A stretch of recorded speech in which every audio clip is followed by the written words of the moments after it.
मैं जो बात आप लोगों से करने आया हूं, मेरी ऐसी इच्छा है कि सब नजर के सामने रहे। मेरे जो सामने खड़े हैं सामने सामने आ जाइए। अब ज्यादा समय नहीं बचा है, सब लोग बैठ जाइए, थोड़ा अच्छे से बात हो जाए। मैं बहुत दूर से आया हूं आपसे बात करने के लिए। आ जाइए, थोड़ा चेयर वगैरह सब सामने कर दीजिए। मेरे तरफ मुंह मोड़ लीजिए आपकी चेयर का।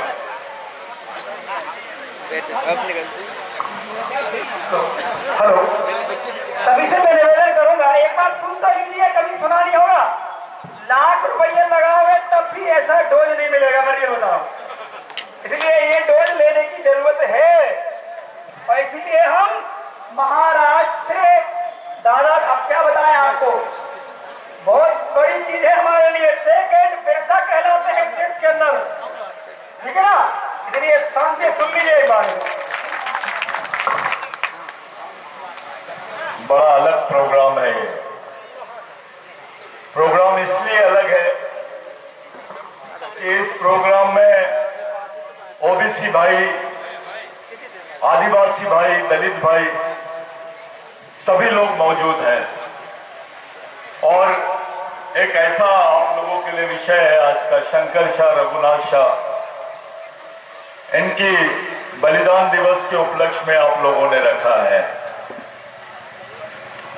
मैं शंकर शाह रघुनाथ शाह पे थोड़ी बात, फिर ओबीसी भाइयों पे थोड़ी बात, और उसके बाद आदिवासी भाइयों पे मैं थोड़ी बात रखना चाहूंगा।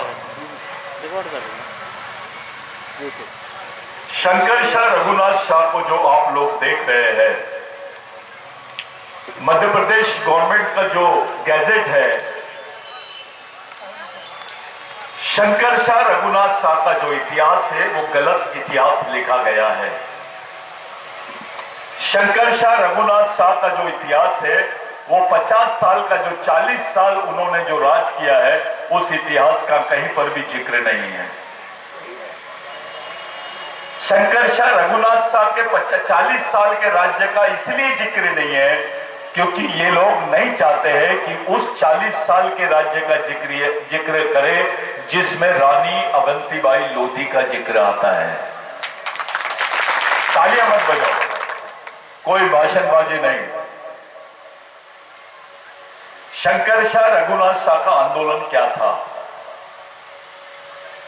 ऐसा क्या था रानी अवंतीबाई लोधी में कि आदिवासियों ने उसको रानी बना दिया? राजपूत थी रानी दुर्गावती, उसको रानी बना दिया आदिवासियों ने। क्या बात है! भारत के इतिहास में आपने ऐसा सोचना चाहिए, सुनना चाहिए, खोजना चाहिए कि ऐसी कौन सी परिस्थिति हुई जब महिलाओं के हाथ में सत्ता दी गई। महिलाओं के हाथ में सत्ता कैसे गई, इसके पीछे एक इतिहास है। यहां जो लोधी भाई बैठे हैं, कुशवाहा भाई बैठे हैं, कुर्मी भाई बैठे हैं, यादव भाई बैठे हैं, चौरासिया है, प्रजापति है, नामदेव है, सोनी है, कर्मकार है, आपके दो घोषी है। आप घर में जाओ, अपनी मां से पूछो कि तुम्हारी मां की बारात अपने बाप के घर में गई थी या तुम्हारे बाप की बारात तुम्हारे मां के घर में गई थी। साथियों, हम उस संस्कृति के लोग हैं जिसमें मां का स्थान भगवान से बड़ा है। और ये जो प्रचार प्रसार चालू है देश में, ये प्रचार धर्म का चालू है। आप उस संस्कृति के लोग हैं जिसका संबंध सीधे सीधे मोहनजोदारो हड़प्पा से है। आप मालिक हो इस देश के। You are not a citizen. You are owner of the country. आप इस देश के मूल मालिक हो। जो विश्व की सबसे पुरानी संस्कृति है, जो आदिवासियों के पास दिखाई देती है, जो आदिवासियों में गोंड, परदान, कोरकू, भील, कुंवर, कोरकू, महादेव कोड़ी, मुंडा, इन लोगों के घरों में जो दिखाई देती है वही संस्कृति आप लोधी के घर में देखिए, आप ओबीसी के किसी भी आदमी के घर में देखिए, दलितों के घर में देखिए, आपको दिखाई देंगी। ये मैं नहीं बोल रहा हूं, ये इस देश की एंथ्रोपोलॉजिकल रिपोर्ट बोल रही है, जो आपसे छुपाई गई है। पहले ओबीसी की, आदिवासियों की, दलितों की मां बहनों को ब्लाउज नहीं पहनने दिया जाता था। मैं मध्य प्रदेश प्रोविंस के बुंदेलखंड नहीं, गोंडवाना प्रोविंस के गढ़मंडला से लेकर जो बुंदेलखंड है, ये उत्तर प्रदेश तक के जाता है ये क्षेत्र। मैं इस प्रदेश की बात कर रहा हूं जहां आदिवासियों को, दलितों को, ओबीसी की महिलाओं को ब्लाउज नहीं पहनने दिया जाता था। ब्लाउज पहनने पर उनके ऊपर टैक्स लगाया जाता था। ये आप लोगों के लिए नई बात होगी, लेकिन मैं पूरे दावे के साथ ये बात बोल रहा हूं। पहला। दूसरा, राजा आदिवासियों का होता था, राजा ओबीसी का होता था, राजा दलितों का होता था, लेकिन कानून मनुवादियों का होता था। ऐसी विपरीत परिस्थिति में शंकर शाह रघुनाथ शाह ने, जब जब शंकर शाह रघुनाथ शाह का नाम आएगा, तब तक अवंतीबाई का नाम आएगा, रानी अवंतीबाई लोधी का नाम आएगा। वो लोधियों की रानी नहीं थी, देश की क्वीन थी, जिसको ऑस्टन जेम्स करके एक बहुत बड़ा साइंटिस्ट है ब्रिटेन का, उसने बोला है कि मैंने गढ़मंडला की रानी को नहीं देखा, मैंने भारत की रानी को देख के आया हूं मैं। ये बात ऑस्टन ने बोला है, कोई इंडियन आदमी ने नहीं बोला है, भारत के किसी नागरिक ने नहीं बोला है, ब्रिटेन के नागरिक ने बोला है, वहां की रानी को, रानी एलिजाबेथ को। ये वो नाम है, रानी अवंतीबाई लोधी। रानी अवंतीबाई लोधी शंकर शाह रघुनाथ शाह का जो साम्राज्य है, ये ज्वाइंट साम्राज्य था, जो गोंडवाना का एक पार्ट था, और यही लोग सब गढ़मंडला में मिलते हैं। शंकर शाह के पुत्र का नाम रघुनाथ शाह था। शंकर शाह की जो पत्नी थी वो बैगा समाज से थी। रघुनाथ शाह की जो पत्नी थी वो प्रधान समाज से थी। ये लोगों ने कभी प्रधान, गोंड और भील और कोई बाकी लोगों में कोई भेदभाव नहीं माना। रानी अवंतीबाई लोधी को जो ढाल चलाने की शिक्षा दिया, उसका नाम है मुनिया गोंड, मुड़िया गोंड। वो गोंड की बच्ची थी। तलवार चलाना बड़ी बात नहीं है। हमारे लोग ढाल चलाने को सबसे बड़ी कला मानते थे, और वो काम में निपुण थी रानी अवंतीबाई लोधी। जैसे रानी अवंतीबाई लोधी के पति का देहांत हुआ, यहां से पूरी मांग उठने लग गई कि उसको सती कर दो।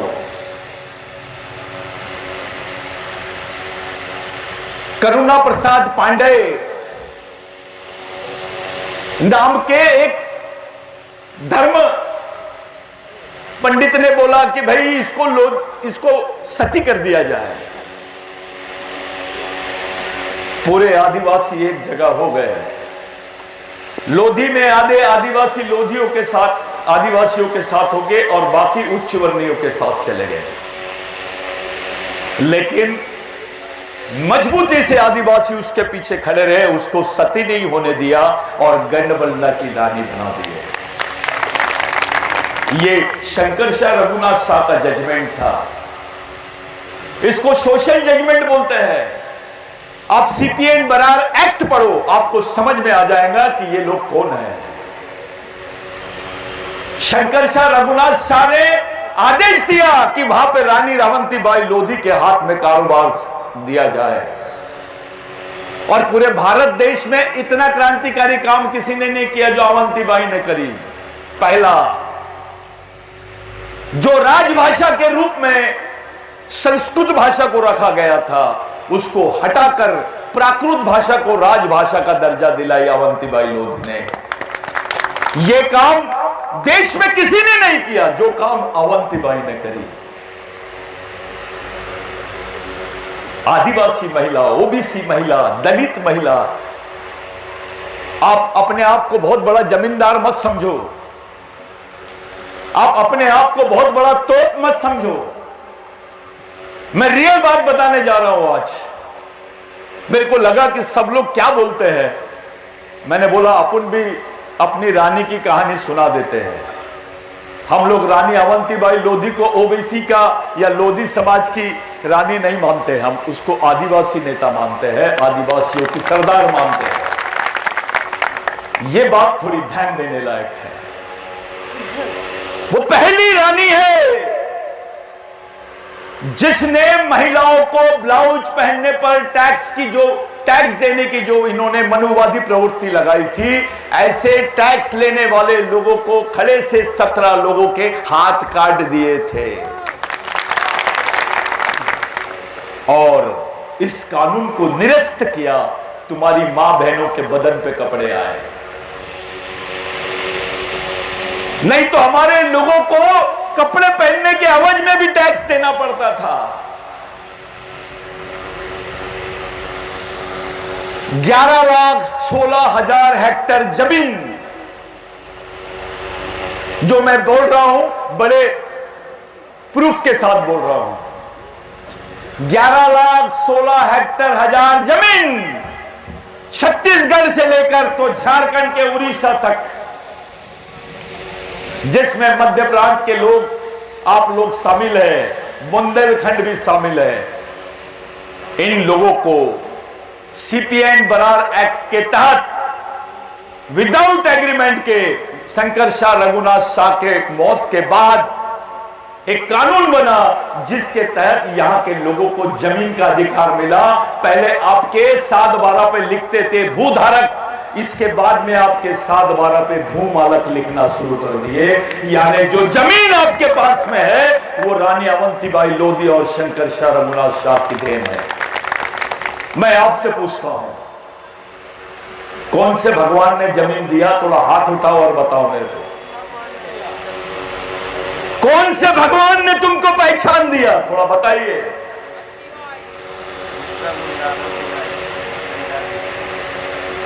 कौन से धर्म ने तुमको जमीन दिया?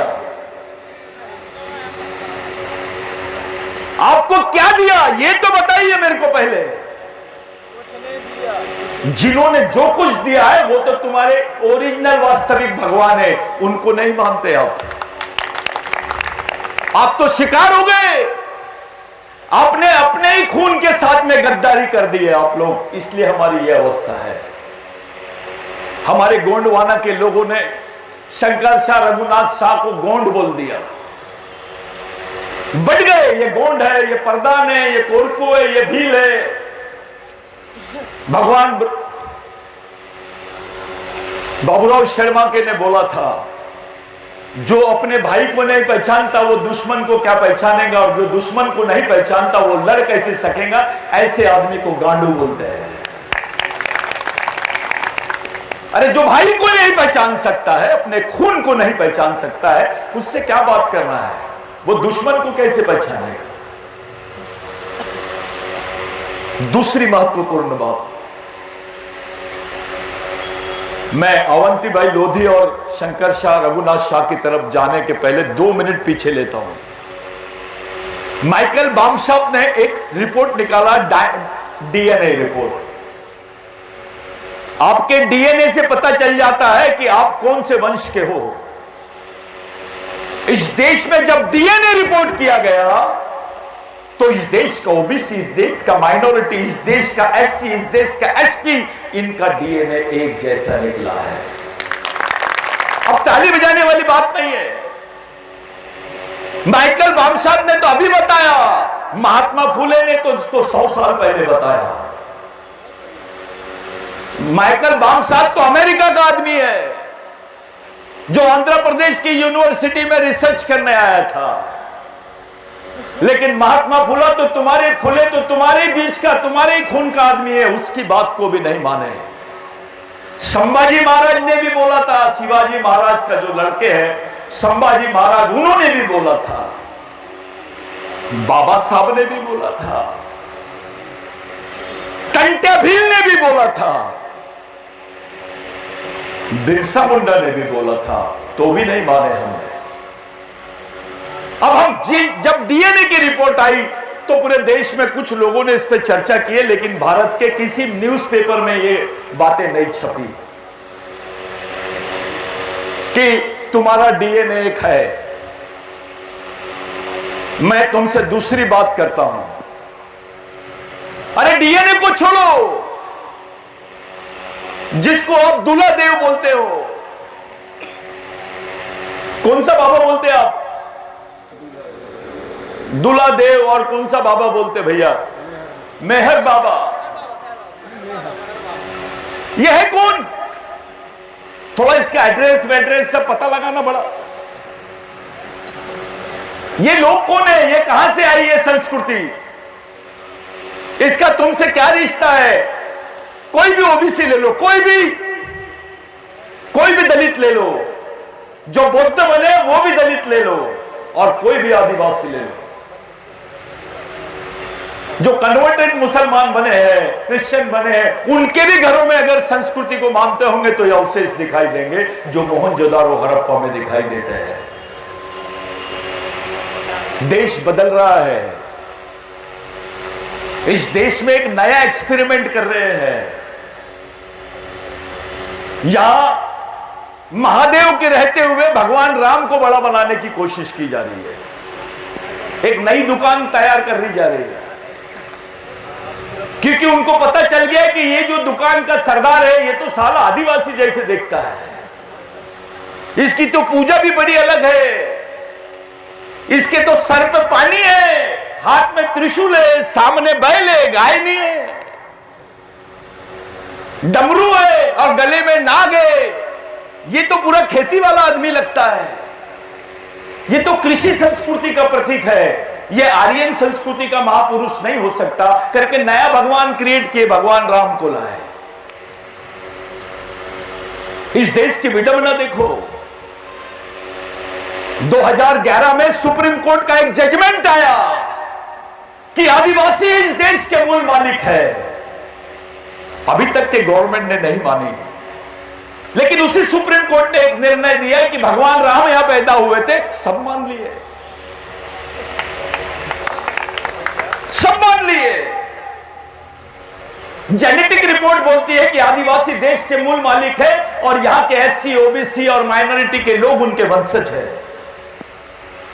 ये जेनेटिक रिपोर्ट बोलती है, तो भी हम नहीं मानते हैं। हमारे लोग, लड़ाई चल रही है इस देश में, सिविल वॉर चालू है। आप समझ ही नहीं रहे कहां है आपका आरक्षण। बताइए कहां आरक्षण है? अब तो आईएएस ऑफिसर को भी ठेके में लगा रहे हैं। 6 ओबीसी की पोस्ट निकलती है और 6 लाख आवेदन रहते हैं, इसको आरक्षण बोल रहे हैं आप। आरक्षण नाम की जो संकल्पना है वो पहले ही खत्म हो गई है। दुश्मन जानता है कि तुमको ऐसी बंदूक दे रहा है आरक्षण नाम की, जिसमें से अपॉर्चुनिटी नाम की गोली निकाल लिया उसने। आरक्षण का वैल्यू तभी रहेगा जब नौकरियां रहेगी। जब नौकरियां ही नहीं रहेंगी और आरक्षण रहेगा, क्या कर लोगे तुम? बिगर गोली की बंदूक से अच्छा तो डंडा है। जिस बंदूक में गोली नहीं है वो बंदूक का क्या उपयोग? अब आपकी जमीन छीनी गई है। हेलो, हाँ बैठ जाइए, 2 मिनट बैठ जाइए। याद रखिए, अपने में भागने की प्रथा नहीं है। अपन आदिवासी लोग हैं, मूल मालिक लोग हैं। भागने वाली प्रथा नहीं है, हम में लड़ने वाली प्रथा है। तो जो आरक्षण नाम की चीज है, वो आरक्षण नाम की चीज खत्म हो गई है। बावजूद उसके आपकी जनगणना नहीं करा रहे हैं। आपको नहीं मालूम है कि आपकी जनगणना क्यों करा नहीं रहे हैं? क्योंकि जब ये आपकी जनगणना कराएंगे तो आपकी संस्कृति के आधार पर आपका विश्लेषण, सामाजिक विश्लेषण किया जाएगा। और संस्कृति के आधार पर जब इस देश के SC, ST, OBC माइनॉरिटी का सांस्कृतिक विश्लेषण किया जाएगा तो ये बात सामने आ जाएगी कि ये भी इस देश के मूल मालिक है। और अंतरराष्ट्रीय स्तर पर संयुक्त राष्ट्र संघ में केवल आदिवासी नहीं तो OBC भी बोलेगा मैं मूल मालिक हूं, यहां का SC भी बोलेगा मैं मूल मालिक हूं, माइनॉरिटी भी बोलेगा। ये मांग नहीं उठनी चाहिए, ये बात सामने नहीं आनी चाहिए, इसलिए इसको दबाया जाता है और उसको धर्म के नशे की गोली दे दी जाती है। आपको ऐसी गोली दी जाती है कि आप चुपचाप रहो। यहां बहुत OBC बुद्धिजीवी बैठे हैं, मैं आपसे पूछता हूं, बड़ी खतरनाक बात बोल रहा हूं,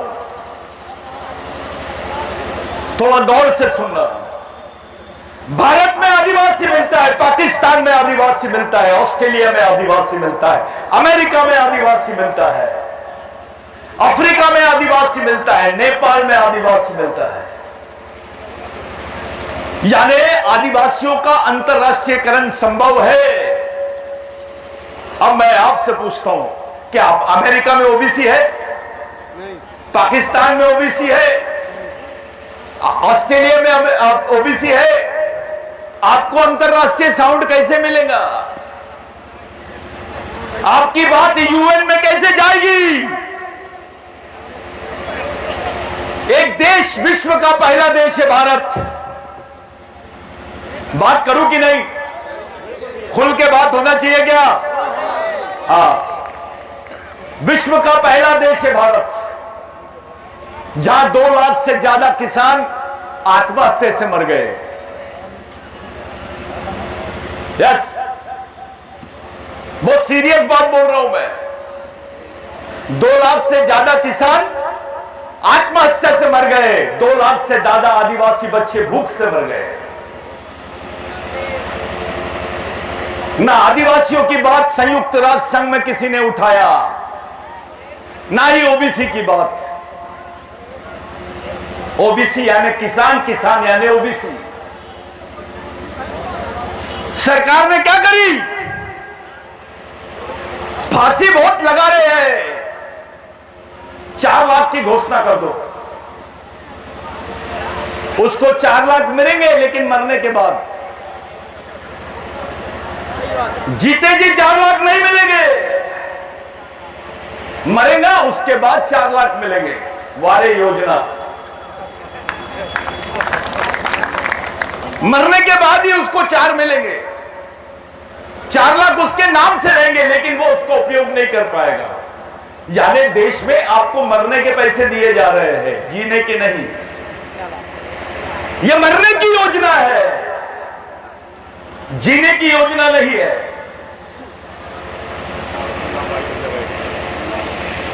थोड़ी बात को समझो। बिरसा मुंडा के सामने एक प्रसंग आया था। इस देश में गाय की कीमत ज्यादा है। किसी ने बोला था गाय के ऊपर कि गाय हमारी माता है। जिस देश में गाय को मां माना जाता है, उसी देश में आदिवासी लड़कियों को मणिपुर में नंगा घुमाया जाता है। ताली बजाने वाली बात नहीं है। मैंने पहले ही बोला ताली मत बजाओ, सिर्फ सुनो। जिस देश में गाय मां है, उसी देश में महिलाओं को नंगा घुमाया जाता है। बिरसा मुंडा के सामने प्रश्न आया था एक बार कि गाय हमारी माता है। बिरसा मुंडा ने बोला भैंस का दूध किधर जाता है?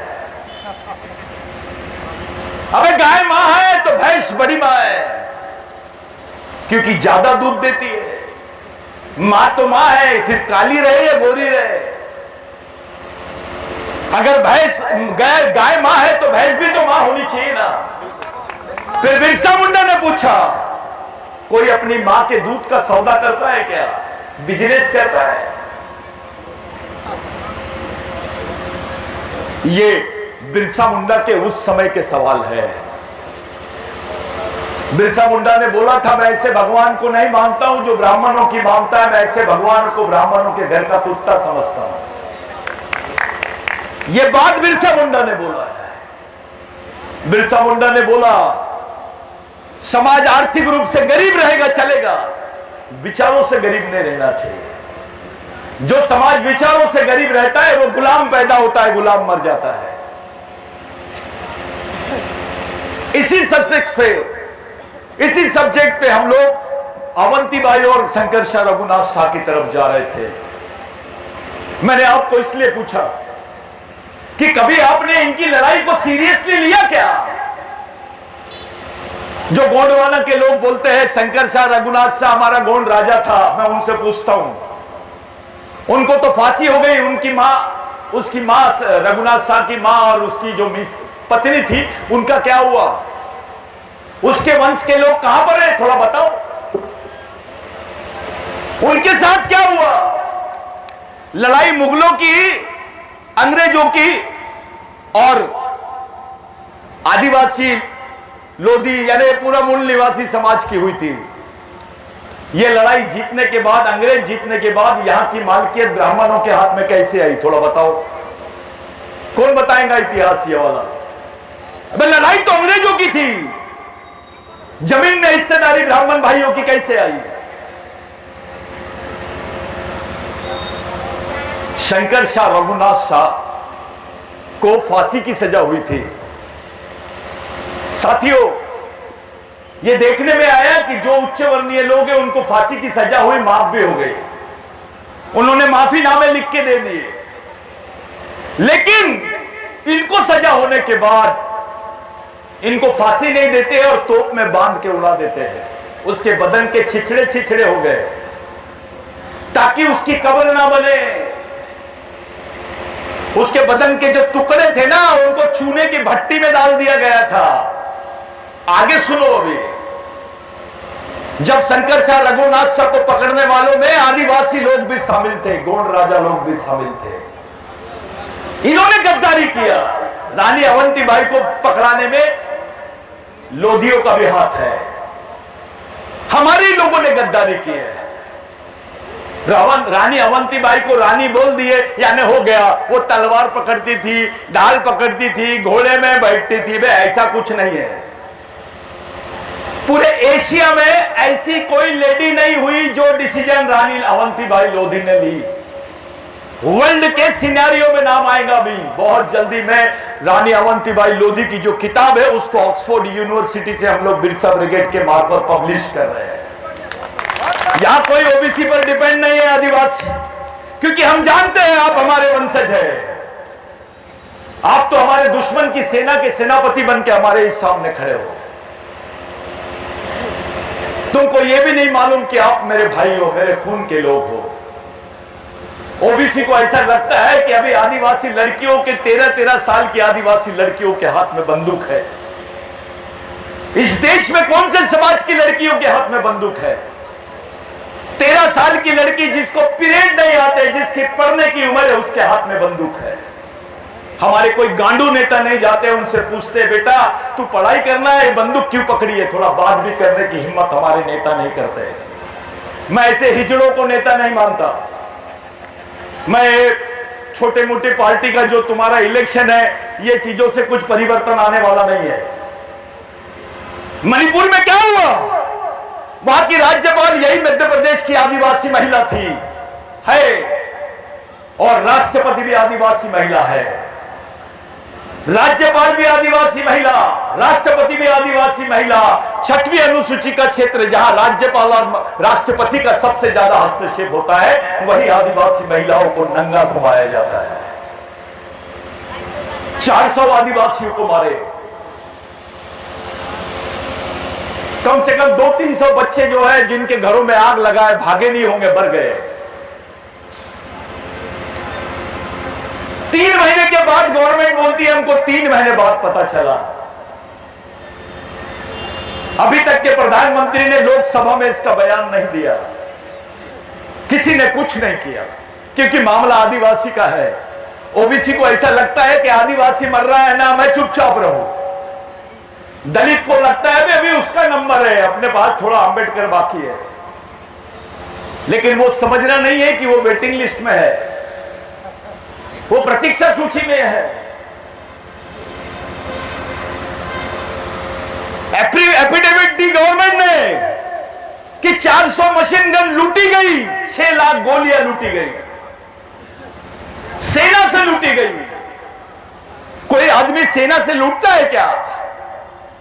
बाबा साहब की जन्मभूमि जो है हमारी इंदौर के महू, वहां पे आदिवासी लड़की के साथ बलात्कार हुआ, कुछ लड़कों ने आंदोलन किए, पुलिस के सामने गए, पुलिस ने गोली मार दी। वो तो मिलिट्री थी, कैसे लूट लिए? इसका मतलब साफ है, आदिवासियों को मारने के लिए 400 मशीन गन दी गई और 6 लाख गोलियां दी गई, मारा गया उनको, लाखों आदिवासी निकल गए। 6वीं अनुसूची के आदिवासियों के साथ अगर ऐसा होता है तो 5वीं अनुसूची के मध्य प्रदेश के आदिवासियों के साथ अगर ऐसा होगा तो तुम्हारी तैयारी क्या है? कौन दौड़ेगा तुम्हारे लिए? कौन सी पार्टी है तुम्हारे लिए? तुम्हारी अपनी पार्टी कौन सी पार्टी है? चलो बताओ, खड़े हो, नेता का नाम बताओ, उसके घर में चलते। चलो, ओबीसी के पास कोई नेता है? दलितों के पास कोई नेता है? कोई भी पार्टी में ले लो, एक नेता का नाम बताओ जिसकी ताकत है तुमको टिकट दिलाने की, जिसका वजन है तुम्हारी जनसंख्या भारी, जनसंख्या भारी गलत बात, तुम्हारी सोच भारी होनी चाहिए, तुम्हारी सोच में ताकत होनी चाहिए। तुम्हारी सोच में ताकत इसलिए नहीं है क्योंकि तुम महात्मा फुले के विचारों से अपने आप को दूर रखते हैं। तुम्हारी सोच में ताकत इसलिए नहीं क्योंकि तुम टंटा भील के विचारों से अपने आप को दूर रखते हैं। तुम्हारी सोच में ताकत इसलिए नहीं है क्योंकि तुम अवंतीबाई के विचारों से अपने आप को बहुत दूर रखते हैं। अरे जिन्होंने कुछ उंगली भी नहीं कटाए उनके नाम शहीदों की लिस्ट में इस देश में, जिन्होंने सर कटा दिए उनके नाम क्या है मैं बताना नहीं चाहता अभी लोधी भाइयों को।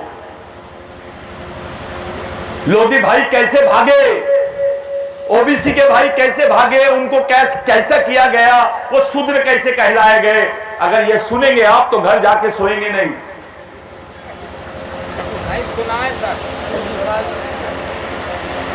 मेरी लिमिट है,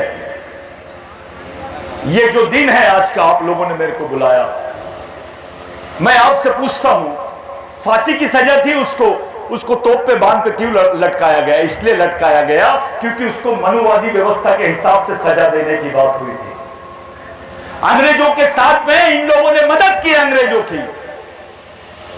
यहां के जो मनुवादी लोग हैं हमेशा अंग्रेजों के साथ में रहे, ये देश के लिए नहीं लड़े, कोई आरएसएस फारएसएस देश की लड़ाई में नहीं लड़ा। मैं बोल रहा हूं जितनी लड़ाई अंग्रेजों के खिलाफ में हुई 70% लड़ाई आदिवासियों ने लड़ी है। और आदिवासियों से बात कर रहा हूं मैं, आप लोग घर जाओ, पढ़ाई करो, निकालो, तुमको पता चलेगा कि 1890 तक आप भी आदिवासियों की सूची में थे। आपको बैकवर्ड ट्राइब बोलते थे, ये जितने ओबीसी है सबको बैकवर्ड ट्राइब बोलते थे, अघोषित आदिवासी। ये देश में शंकर भगवान को नहीं छोड़े, तुम कौन सी खेत की मूली है? जो शंकर भगवान किसी समय तुम्हारे बीच में महादेव था, वो ब्राह्मणिकल सिस्टम में गया और महेश बन गया। तुम्हारी टीम का कैप्टन महादेव, देवादिदेव महादेव, सबसे बड़ा देव, उसको ब्रह्मा विष्णु महेश तीसरे नंबर का भगवान बना दिए। एक सीरियल निकले था अभी महादेव, उसमें पार्वती महादेव को पूछती है, भगवान आप क्या करते हो, क्या सोचते हो, अकेले में किसका ध्यान करते हो? तो ऐसा बता दिए कि शंकर भगवान बोलता है मैं राम का ध्यान कर देता हूं। मैं कहा राम और कहा महादेव, उससे तुलना हो सकती है किसी भगवान की, लेकिन इस देश में यह भी षड्यंत्र चल रहा है। यह संस्कृति पुरुष है शिव, इसका कोई वेदों में उल्लेख नहीं है, यह कोई धार्मिक पुरुष नहीं है। यहां का ओबीसी में संस्कृति पे जाओ, आप जाति पे मत जाओ। आपके मूल को ढूंढना है तो संस्कृति के तरफ चलो, जाति आपको आपके मूल की तरफ नहीं लेके जाती है। जाति का इतिहास तो 3000 साल पुराना है, लेकिन इस देश में संस्कृति का इतिहास 20,000 साल पुराना है। इस देश में भगवान पैदा नहीं हुआ था, तब से आदिवासी रहते हैं। ये ताकत है तुम्हारी। क्या हालत है हमारी आज? मध्य प्रदेश को मजदूरों की मंडी बोलते हैं, मंडी। पूरे देश में सबसे ज्यादा मजदूर पैदा होते हैं मध्य प्रदेश में। हर एक आदमी के बाद दूसरा आदमी मजदूर है, या तो वो ओबीसी है, या तो वो दलित है, या तो आदिवासी है। यानी देश का सबसे बड़ा जो मंडी है, बाजार है मजदूरों का, वो मध्य प्रदेश में है। और इसी मध्य प्रदेश में घोषणा होती है, भाई मैं किसी की बुराई नहीं कर रहा हूं, सबको मिलना चाहिए, सब मानव जाति का कल्याण होना चाहिए। लेकिन अपने मुख्यमंत्री घोषणा करते हैं कि पूरे मंदिरों में जो पुजारी पूजा कर रहे हैं उनको हम 5,000 रुपए पेंशन देंगे, वही जमीन देंगे और उनको प्रोटेक्शन देंगे। ये घोषणा हुई कि नहीं? ये मजदूरों का ध्यान क्यों नहीं आया? वो मजदूर भाई का ध्यान क्यों नहीं आया मुख्यमंत्री जी को, जो 3 महीने का बच्चा अपने बदन पर बांधती है और गड्ढा खोदती है धूप में, उसके बावजूद भी उसको रोजी बराबर नहीं दी जाती है और उसके बाद उसका शारीरिक शोषण होता है। उनकी याद नहीं आई आपको? आपके बारे में कोई नहीं सोचता है। ओबीसी का बच्चा, एससी का बच्चा, एसटी का बच्चा स्कूल में मर गया, मरने के बाद उसकी जान की कीमत 40,000। सरकार आपको 40,000 देती है जब आपका बच्चा मर जाता था। इसका मतलब सरकार की नजर में आपके बच्चे की कीमत कितनी? 40,000। ईद का बकरा 1 लाख रुपए का बिकता है। ये देश में शेर बचाओ, जंगल बचाओ, पर्यावरण बचाओ बोलती है सरकार, लेकिन आदिवासी बचाओ कोई नहीं बोलता है। आदिवासियों को वनवासी बोल रहे हैं। अबे वो तो देश का मालिक है। इनकी प्लानिंग को समझो। जिस दिन आदिवासी वनवासी हो जाएगा उस दिन यहां का ओबीसी, यहां का दलित, यहां का माइनॉरिटी का आदमी स्वर्गवासी हो जाएगा। क्योंकि आपके पास बताने के लिए कुछ नहीं रहेगा, कोई इतिहास नहीं रहेगा। आज आप बोल सकते हो कि मैं इस देश का मूल मालिक हूं क्योंकि मैं आदिवासियों का वंशज हूं, ये मेरे भाई है। लेकिन जिस दिन आदिवासी मिट जाएंगे, यहां का मुसलमान क्या बोलेगा, यहां का क्रिश्चियन क्या बोलेगा, यहां का ओबीसी क्या बोलेगा, यहां का दलित क्या बोलेगा। पहले आदिवासियों को मूल निवासी बोलते थे, उसके बाद में आदिवासी बोलने लग गए, अब वनवासी बोल रहे हैं, 5 साल बाद स्वर्गवासी बोलेंगे। और आदिवासी नेता जो है ये समाज को बेचने का बहुत अच्छा काम करते हैं। पार्टी आदिवासी की रहती है और टिकट आरएसएस वाले बांटते हैं। यही हाल बीजेपी की दलितों के भी हो गए हैं। कोई बुरा मानने वाली बात नहीं है, ये खुला है। कांग्रेस में, बीजेपी में अपने लोग मजदूर जैसे काम करते हैं, किसी नेता को कोई इज्जत नहीं है। आपके समाज की ताकत क्या है? ये क्यों हुआ है? आपको संविधान में आरक्षण मिला धर्म के भरोसे नहीं, समाज की वजह से। आपको संविधान में पहचान मिली, जमीन मिली, ये धर्म के भरोसे नहीं मिला, आपको समाज के भरोसे मिला है। आपने धर्म की तरफ चले गए और समाज नाम की व्यवस्था को खत्म कर दिए। ओबीसी को लग रहा है कि मैं अदर बैकवर्ड क्लास हूं, मेरे को तो आरक्षण मिलेगा, बिल्कुल झूठ। अगर उन्होंने अलग जाति का जनगणना कर दिया और साथ में इन्होंने इकोनॉमिक तरीके से आरक्षण की बात कर दी है, आर्थिक आधार पे आरक्षण की बात करेंगे, तो ओबीसी को कैसे आरक्षण मिलेगा? कैसे मिलेगा? तुम तो लाइन से बाहर हो जाएंगे। इस समाज को कौन सी विचारधारा के माध्यम से आगे बढ़ना है, यह समझाने की जरूरत है। हमारा आदमी तो लड़ाई के मैदान में अगरबत्ती लगा रहा है। लड़ाई चल रही है और अगरबत्ती लगाएगा तो बचेगा क्या? वो तो मरेगा ही। आपने अपने बच्चे को नहीं बताया कि रानी अवंती भाई कौन है? ये हमारी मालिक है, इसने हमको रोटी दी है, रोजी दी है, जमीन दी है, पहचान दी है, आज जीवन दिया है, ये हमारी भगवान है। इतनी हिम्मत हुई क्या बोलने की? मैं आपसे पूछता हूं, एक फैसला कर लीजिए, कौन से भगवान ने तुमको जमीन दिया? घर जाके सोचना। कौन से भगवान की वजह से तुम्हारी पहचान है? यह भी घर जाके सोचना। किस वजह से तुम इस देश में जिंदा हो? यह भी घर जाके सोचना। और तुम्हारे अगर ये हाल हो रहे हैं तो आने वाले समय में तुम्हारे बाल बच्चों के क्या हाल होंगे, ये भी घर ही जाके सोचना, फिर निर्णय लेना।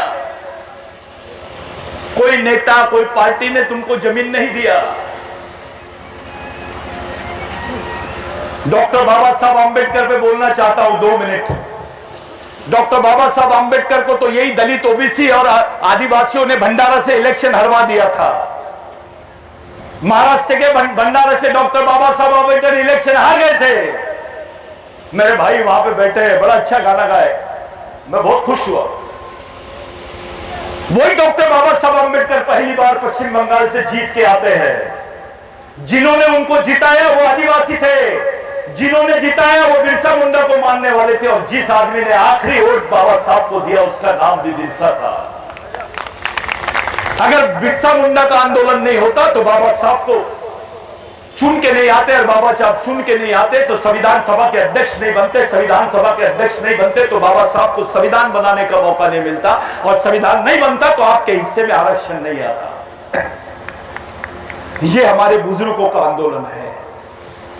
बाबा साहब ने गोदावरी के आंदोलन में बोला था कि मैं बिरसा मुंडा को अपने आंदोलन का प्रेरणा मानता हूं। पंजाब राव देशमुख ने बोला था कि आदिवासियों के लिस्ट में ओबीसी को भी रखो, क्योंकि इनकी जो रहन सहन है ये भी आदिवासी जैसा है। ये कृषि संस्कृति के लोग हैं, ये धार्मिक लोग नहीं है।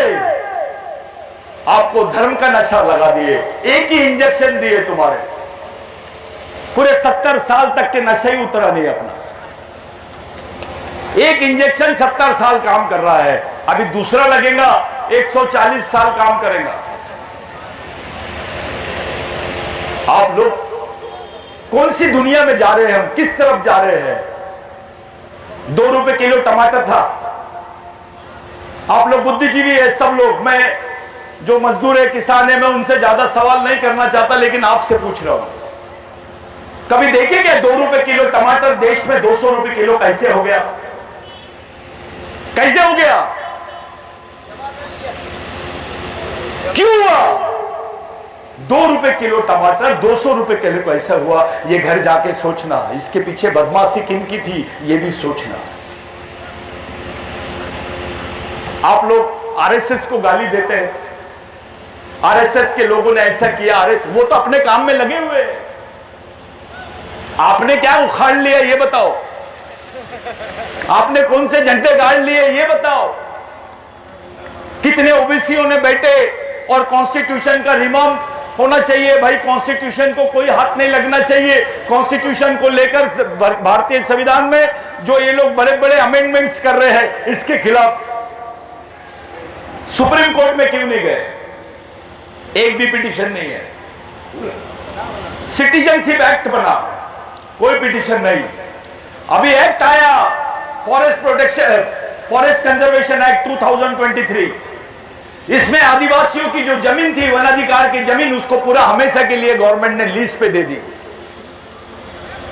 और आदिवासी क्षेत्रों में जहां दलित भी रहता है, ओबीसी भी रहता है, मुस्लिम भी रहता है, अब आदिवासी जो वन से जुड़े हुए क्षेत्र है वहां पर मिलिट्री लगाने के ऑर्डर पास कर दी गवर्नमेंट ने। 370 हटाया है कश्मीर से। क्या हाल किए? वहां आर्मी लगा दिए, सेना का शासन हो गया। अरे पुलिस स्टेशन रहता तो आप एफआईआर लिखाते हैं, उसके ऊपर कोर्ट में जाते हैं, जिसको कानून का राज बोलते हैं। आप मिलिट्री लगेंगी तो किसके पास आप एफआईआर करोगे? आपको मिलिट्री के हवाले कर दिया है देश ने। यानी आदिवासियों के पास में अब एक ही चारा है, मिलिट्री से लड़ना पड़ेगा। सिविल वॉर की तरफ लेके गए आदिवासियों। जितने आदिवासी क्षेत्र है वहां मिलिट्री के कैंप लगाए जाएंगे। क्यों भाई? क्या दुश्मनी है आदिवासियों से? क्योंकि ये जानते हैं पाकिस्तान पे हमला करने से हमको जमीन नहीं मिलेगी, श्रीलंका पे हमला करने से हमको जमीन नहीं मिलेगी। जमीन तो आदिवासियों के पास में है, इन्हीं से छीना जाए। और इन्हीं को मारा जाए। और हमारे जो नेता है, मैं बाकी ओबीसी भाई दलित भाइयों को क्या बोलूं, हमारे नेता तो कविता भी करते हैं पार्लियामेंट में।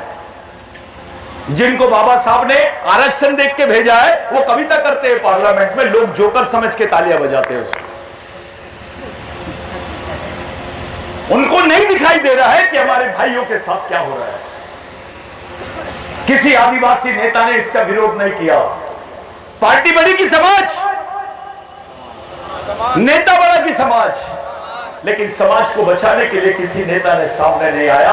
आज तो आप लोग चुपचाप है, कल तुम्हारे बच्चों के सामने मिलिट्री खड़ी रहेगी। आसपा करके कानून है, arm force special protection act, जिसके तहत किसी भी सैनिक से अगर कोई बंदूक की गोली निकल गई और आप मर गए तो उसके ऊपर कोई एफआईआर नहीं होगा। आपको ऐसे मारा जाएगा। पहले नंबर पे आदिवासी, दूसरे नंबर पे ओबीसी, तीसरे नंबर पे दलित, चौथे नंबर पे मुसलमान। अब तो मुसलमान को नागरिक ही नहीं मान रहे हैं, उसको तो सिटीजन एक्ट के बिल से बाहर निकाल दिए हैं। ये हालात देश के बन गए हैं। आप जो भी निर्णय करो सामाजिक करो, जो भी जीवन जियो सामाजिक जियो, जो भी सोच रखो सामाजिक रखो, जो भी आंदोलन करो सामाजिक करो। और इन सब चीजों को चलाने के लिए आपके पास सामाजिक मिशन होना चाहिए। फिर पाइली के 50 संगठन बना के क्या उखाड़ लोगे तुम? मैं राष्ट्रीय अध्यक्ष हूं, मैं प्रदेश अध्यक्ष हूं, मेरे पास आओ, मैं अंतरराष्ट्रीय अध्यक्ष बनाता हूं। किसको बनना है? अबे तू अंतरराष्ट्रीय अध्यक्ष बन जा, क्या उखाड़ लेगा तू?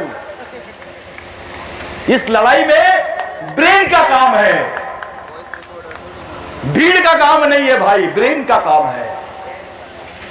और इसलिए हमको नए सिरे से सोचने की जरूरत है। ये आदिवासी है, ये दलित है, वो बाबा साहब ने हमारे लिए क्या किया? बाबा साहब के लोग भी तो मेहमान हैं। बाबा साहब के लोग अब अपने आप को अंबेडकरवादी नहीं बोलते हैं भैया, बौद्ध बोलते हैं। वास्तविकता में इस देश में बुद्ध के बाप का नाम अंबेडकर है। अगर बाबा साहब नहीं होता तो अब भी हमको बुद्ध नहीं दिखता। हम सोच ही नहीं सकते हैं। आदिवासी संस्कृति का जिक्र करते हुए एक बात बोलते हुए आपसे समय हो रहा है, मैं जाना चाह रहा हूं, आपको भी मेरे से मुक्त करना चाह रहा हूं। आदिवासी संस्कृति का मोहम्मद पैगंबर कुरैश आदिवासी था, कुरैश आदिवासी था, हजरत बिलाल कुरैश आदिवासी था, जीसस क्राइस्ट बाइजा आदिवासी था, भगवान बुद्ध मारिया गोंड था, महावीर आदिवासी था, ओबीसी आदिवासी है, एससी आदिवासी है, और आदिवासी तो आदिवासी है। बदला क्या कुछ है, सिर्फ हमारी समझ बदल गई है। जिसको हमने भाई बोलना था उसको दुश्मन बोल दिए, और जिसको दुश्मन बोलना था उसको भाई बोल दिए, और उसको भगवान से भी बड़ा समझे, उसके भी पैर पड़ते हैं। हमारा ओबीसी ऑफिसर कलेक्टर बन जाता है तो पंडित जी के पैर पड़ता है, भगवान के पास 200 देता है, पंडित जी को पैर पड़ता है, उसके बाद 100 देता है, और मंदिर से बाहर निकलता जब एक आध ओबीसी दिखता है तो उसको बोलता है दारू पीता है, दारू पीता है, चल बाजू।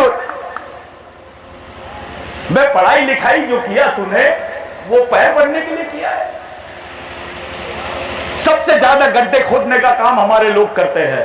अब गड्ढे खोदने की भी मशीन निकल गई है, अब वो भी काम तुमको मिलेगा नहीं। क्या काम करेंगे तुम ये बताओ? कौन सा भगवान तुमको बचाएगा? कौन से लोग तुम्हारे बारे में सोच रहे हैं? बिरसा मुंडा ने आखिरी बात बोलते हुए जा रहा हूं, 2 मिनट बोल सकता हूं ना, अंधेरा हो रहा है। बिरसा मुंडा ने बोला था जो समाज के पढ़े लिखे जागरूक लोग हैं वही समाज के भगवान हैं। G for guardian, O for owner, guardian यानी पालक, ओ फॉर ओनर यानी मालक, और डी फॉर ड्राइवर यानी चालक। जो समाज के पालक, मालक और चालक है वो समाज के गॉड है, जीओडी गॉड। लेकिन अपने साथ उल्टा हो गया है, जो जीओडी गॉड था ना वो डीओजी डॉग हो गया है। जो तुम्हारा भगवान है वो कुत्ता कैसे बना, इसके बारे में सोचा जाए। ये रियलिटी है। लड़ाई ये विधानसभा लोकसभा ये लड़ाई नहीं है अभी। ये तो सब जानते हैं कि ये खिलौना है, इनको चूतिया बना दो, इनको एक इंजेक्शन दे दो इलेक्शन का, ये 6 महीने तक उसी इलेक्शन के चक्कर में दौड़ते रहेंगे। परमानेंट बात क्या करोगे तुम? नहीं पता। एक नेता बनाओगे 5 साल समाज का काम करेगा, लेकिन एक कार्यकर्ता बनाओगे जिंदगी भर समाज के लिए काम करेगा। ये परमानेंट पोस्ट के लिए काम करो, ये परमानेंट परिस्थितियों को निर्माण करो, तभी हमारा समाज बच सकता है। टेम्पररी बात मत करो। जिन भाइयों ने मेरे को बुलाया, आपने मेरे को सिर्फ मंच के लिए बुलाया, मेरे को मैन भाई का ऑर्डर हुआ, क्योंकि वो मेरा भाई है, मैं उसको अपना छोटा भाई मानता हूं, और मैं ऐसा मानता हूं ये ओबीसी महासंघ उसका नहीं मेरा है। ये जिम्मेदारी बिरसा ब्रिगेड की है। ये जो टोपी दिख रही है आपको, ये पहनने वाली टोपी नहीं है, ये लड़ने वाली टोपी है और मरने वाली टोपी है। अभी आपको ओबीसी महासंघ का भी आदमी इसी टोपी में दिखाई देगा, मैं उसी की तैयारी कर रहा हूं। 1 लाख लड़के ओबीसी के, 1 लाख कैडर पूरे मध्य प्रदेश में खड़े रहेंगे, वो सामाजिक निर्णय लेंगे, तब बताया जाएगा कि कौन सा समाज क्या कर सकता है। 1 लाख लड़के सामाजिक निर्णय लेंगे, राजनीतिक निर्णय नहीं। हम लोगों को सामाजिक निर्णय ही नहीं लिए हमने, और हमारी सौदा हो गया राजनीतिक। हमको बेचा जाता है, हमारी कौम को बेचने की कोशिश कर रहे हैं। आदिवासियों को तो छोड़ दो, हर बार आदिवासी छुटपुंडे एक आज नेता आता है, अपलोता पार्टी मंदा, अपलोता सब मंदा आएगा, अपन बती तेरी कीता भाई जाए। दादा ने बोले अभी रघुनाथ शाह के बारे में, बहुत अच्छा बोले वो। दादा कहां है, चले गए क्या? मरकाम दादा, मैं आपसे पूछ रहा हूं रघुनाथ शाह का परिवार कहां है? नहीं पता। वारे समाज कितने ईमानदार हैं हम, हमारी कौम के लोग कितने ईमानदार हैं। गद्दारी हमने की है। अब आप बैठ जाओ, अब कौन बताएगा रानी अवंतीबाई का परिवार कहां है? चलो, ईमानदार कौम है ना हम भगवान से ज्यादा ईमानदारी करते हैं, धर्म से ज्यादा ईमानदारी करते हैं, और समाज से ज्यादा गद्दारी करते हैं। अभी पता चल जाएगा कहां है रानी अवंतीबाई का वंशज। चलो बताओ। बेटा है तो क्या किया हमने? कैसा समाज है यार ये? अरे महात्मा फुले, उसके कोई अपने औलाद नहीं थी। जब महात्मा फुले मर गया तो उसको म्युनिसिपैलिटी की गाड़ी आई थी उसकी बॉडी को लेने के लिए। डॉक्टर बाबा साहब अंबेडकर के बच्चे मर जाते थे तो 3 महीने बाद पता चलता था उनको। ये बात अलग है कि आदिवासी मणिपुर में मरता है और हमारे प्रधानमंत्री को 3 महीने बाद पता चलता है। 3 मिनट में पता चल जाता है कि पाकिस्तान में क्या हो रहा है। लेकिन मामला आदिवासियों का है, मामला जमीन का है, मामला उनकी मौत का है, इसलिए 3 महीने तक के खबर को दबाया जाता है। आपके साथ ऐसी हो सकता है मध्य प्रदेश में, क्या करोगे, इसकी तैयारी क्या है, इस पर अपन दोबारा बात करेंगे। और केवल आदिवासी मरेगा नहीं, ओबीसी तो बेमौत मरेगा। आदिवासियों को मरने की आदत हो गई है, भूखा रहने की आदत हो गई है, लेकिन अभी भी ओबीसी का गया नहीं कि मैं कुछ तो भी हूं, मैं भी ब्राह्मण हूं। नकली ब्राह्मण बनता है। अपनी समाज को भूलकर, धर्म को सर पे रखकर कोई आदमी लड़ाई नहीं लड़ सकता है। अपनी पहचान की लड़ाई, अपने अधिकारों की लड़ाई, ये सामाजिक लड़ाई है, धार्मिक लड़ाई नहीं है। अपनी धार्मिक पहचान को खत्म नहीं करने का है, उसको छोड़ो, सामाजिक सांस्कृतिक पहचान को खड़ी करो। यही आखिरी आंदोलन तुम्हारे हमारे सामने है, तभी हम एक हो सकते हैं। मुस्लिम भाई को भी मस्जिद के बाहर आना पड़ेगा। कुरान शरीफ मस्जिद के अंदर, मुस्लिम भाई को किसी ने पूछा कि भैया तेरा धर्म तो इस्लाम है, तेरी संस्कृति क्या है, तू कौन से वंश का है, तो उसको भी बताना पड़ेगा मैं आदिवासियों के वंश का हूं। क्रिश्चियन को भी बताना पड़ेगा मैं आदिवासियों के वंश का हूं। इनकी चिट्ठी मेरे लिए आ गई है। तो आप तमाम लोगों के लिए एक प्रश्न है, क्या किया जाए, कैसे किया जाए? एक आदमी के ऊपर डिपेंड हो जाओगे तुम तो मारे जाओगे। कल मैं धोखा दे दिया, महेंद्र सिंह लोधी ने धोखा दे दिया, फलाने चौहान ने धोखा दे दिया, यादव ने धोखा दे दिया, क्या कर लोगे तुम? ऐसी व्यवस्था खड़ी करो, एक मरे तो 10 पैदा हो जाना चाहिए। इस व्यवस्था को खड़े करेंगे तभी हम जिंदा रह सकेंगे इस देश में। बिरसा मुंडा ने बोला था, जिस कौम को जिंदा रखने के लिए उस कौम के लोग मरने के लिए तैयार रहते हैं, वो कौम कभी मरती नहीं है। और जाते जाते मैं आपके दिमाग में एक बात डाल देना चाहता हूं, ये हमारी आखिरी पीढ़ी द्वारा आखिरी पीढ़ी को बचाने के लिए लड़ी जाने वाली आखिरी लड़ाई है। इसको किसी भी हाल में जीतना पड़ेगा तुमको। अगर ये नहीं जीतोगे तो तुम्हारी औलाद तुम पर थूकेगी, तुमको बोलेगी कि मेरा बाप नहीं है ये, क्योंकि इसने मेरे हक अधिकार और मेरी पहचान की लड़ाई में अपने आप को पीछे रखा, इसने गद्दारी किया है। अरे खाना तो बच्चा भी, जानवर भी देता है। अपने बच्चों को देना है तो विचार दो, सोच दो, एक अच्छा जीवन दो उसको। एक अच्छे जीवन, एक सुरक्षित सामाजिक जीवन कैसे दे सकते हो अपने बाल बच्चों को, आने वाले पीढ़ी को, उसके बारे में सोचा जाए। मेरे लिए, आप तमाम लोगों के लिए बहुत समय कम है। अब उन लोगों ने थोड़ा समय स्वागत में ज्यादा गवा दिए। मैं हार पहनने लायक हूं क्या? आज के बाद किसी भी व्यक्ति को, कोई नेता को इस मंच से, ओबीसी महासंघ से कोई हार वार नहीं पिलाएगा। हार पिलाने का सिर्फ इन्हीं को पिछाड़ पहनाने का। आधा समय तो अपना स्वागत में मिट जाता है। काय का स्वागत? अपने मंच पे आया है, मैं आया, कोई उपकार किया क्या? मेरा कौम है यहां, मेरा फर्ज है वो। जिस जगह तुम अपना फर्ज और अपना कर्तव्य मान के आते हो, वहां सम्मान की अपेक्षा मत करना। मैं बहुत बड़ा ऑफिसर हूं, मैं बहुत बड़ा मंत्री हूं, समाज के सामने मजदूर भी उतना ही महत्व रखता है जितना मंत्री रखता है। बहुत बढ़िया, यह होता है समाज, और उसी मिशन को हमको चलाना है। बिगैर सामाजिक मिशन के SC, ST, OBC, माइनॉरिटी एक नहीं हो सकते हैं। इनको आप 85-15 का पॉलिटिकल फार्मूला मत बताओ, इनको सांस्कृतिक सामाजिक फार्मूला बताओ, जो हड़प्पा के दरवाजे से बाहर निकलता है, जो शिव से जाता है,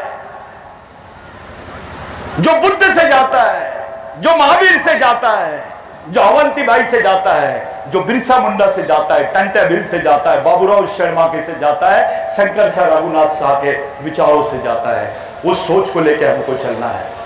आप लोगों से विनती करूंगा कि आप लोग एक सामाजिक मूवमेंट को समझे, इस बात को समझे। राजनीतिक भूत, सामने वाला तो सोच रहा है कि भैया इनको राजनीतिक तरीके से उलझा दो, लेकिन तब बात है कि वो राजनीतिक तरीके से आपको उलझाने की कोशिश करे और आप सामाजिक तरीके से सुलझ जाए।